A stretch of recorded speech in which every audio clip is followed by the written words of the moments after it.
Então voltamos para continuar o nosso livro, agora entrando no capítulo 4, que vai falar sobre o que não se deve fazer. A gente viu que nós, a partir do princípio da assertividade, da educação com personalidade, né, nós temos 3 capacidades que nós devemos desenvolver, que são falar claro, respaldar as palavras com atos e estabelecer as regras do jogo. Nós vamos entrar posteriormente em cada uma dessas questões, mas aqui a gente vai falar o que não se deve fazer. E já é um caminho claro para a gente perceber que muita coisa a gente faz errado. Né? Eu mesmo lendo esse capítulo percebi, meu Deus do céu, tem coisas que saem dentro da gente que parece que é unânime, né, entre os pais, devido a essas frustrações que nós temos com a realidade que nossos filhos em algum momento não nos ouvem, não nos obedecem. Então vamos lá, vamos aprender quais são essas situações e como responder a elas. Nós devemos evitar e realmente tentar erradicar das nossas vidas as respostas inseguras. Uma delas são essas afirmações ineficazes, né? A gente vê uma coisa errada e solta lá. Pedi que você arrumasse seu quarto e você ainda não fez.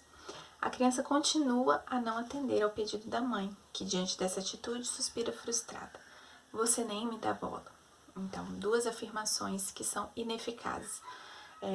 São respostas inseguras, são correspondências que nós damos às situações erradas que nossos filhos fazem, que leva-os a entender que nada vai acontecer a partir daquilo ali.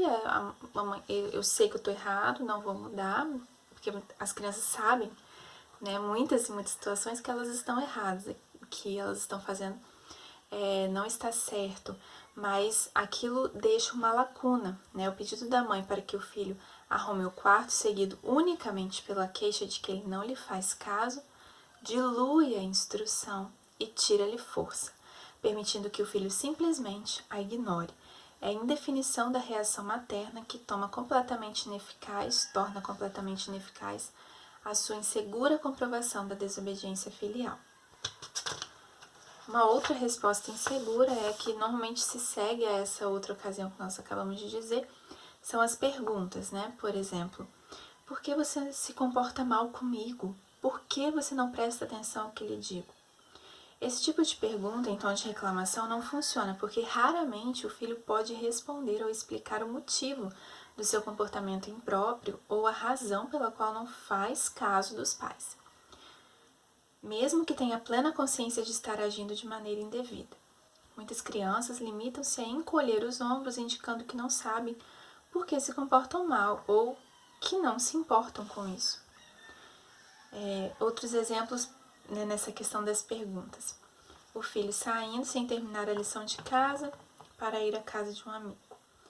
A mãe pergunta: quantas vezes tenho que lhe dizer que termine a lição de casa antes de sair? Então, nessa ocasião aqui, né? A criança jogou o copo no chão. Para os pequenos isso acontece muito, né?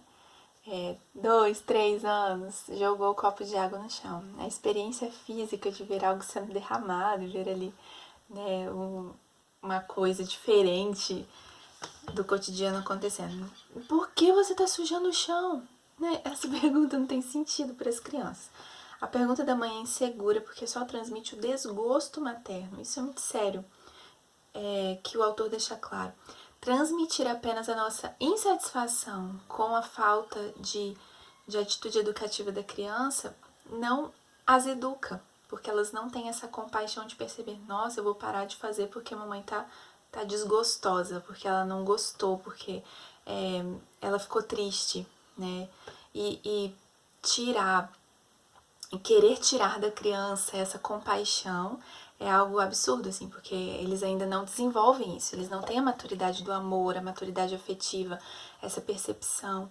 Eles precisam de um ambiente seguro, né, regras do jogo bem postas para se locomoverem. Então, eles precisam da maturidade humana, afetiva dos pais, para poderem saber o que fazer e não fazer. E quando optarem por fazer errado, saberem que tem também consequências para aquela atitude errada feita. Então, não adianta só expressar o desgosto materno ou paterno, sem expressar autoridade, nem oferecer instruções. Evidentemente, ela não espera que o filho lhe responda: Ah, preciso que você me diga isso 15 mil vezes, né? Quando a mãe pergunta, por que você tá fazendo isso de novo? Ou então, quantas vezes eu vou ter que dizer? Ela não espera que o filho responda um número objetivo, né? Ela só tá falando que ela tá falando demais e ela não quer precisar dizer tanto. Ainda na questão das respostas inseguras, o pai irritado diz: você tem ideia de quanto custa um vidro novo? De uma criança que tacou a bola e quebrou o vidro de casa. É claro que o pai não espera que o filho lhe diga qual é o preço do conserto, mas essas perguntas de nada adiantam. Ou se elas aparecerem, elas têm que estar seguidas, né? Beleza, expressou o desgosto, mas tem que estar seguida de uma ação de autoridade. A sua reação insegura por meio da pergunta não chega a transmitir a verdadeira mensagem. Muitas vezes os pais, você sabe quanto custa esse vidro? E sai pra lá. Né? É um ambiente que deixa a criança um pouco inibida, porque ela vê a atitude, né, brava do pai, às vezes violenta, então aquilo vai travá-la, aquilo vai deixá-la com medo, ela quer ver o próximo passo daquilo ali, ela fica aguardando alguma coisa, mas só tem a insatisfação. Então, a esperança da criança, ela pede pela educação, ela pede pela atitude de autoridade. E pode ser que não tenha dos pais essa atitude de autoridade, só o descarregar da frustração com a atitude do filho. Então, as perguntas inseguras refletem simplesmente o fato de que as crianças sabem muito bem tirar os pais do sério, quando estes se mostram incapazes de agir com firmeza. Então, mais uma ocasião aqui de resposta insegura são os pedidos.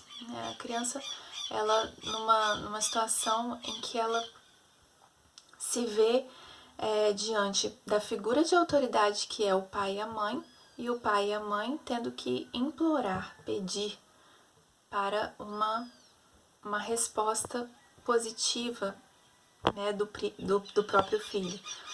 Então, vá dormir, não estou com sono. Já é tarde, estou cansada, por favor, vá dormir. Mas eu não estou cansada.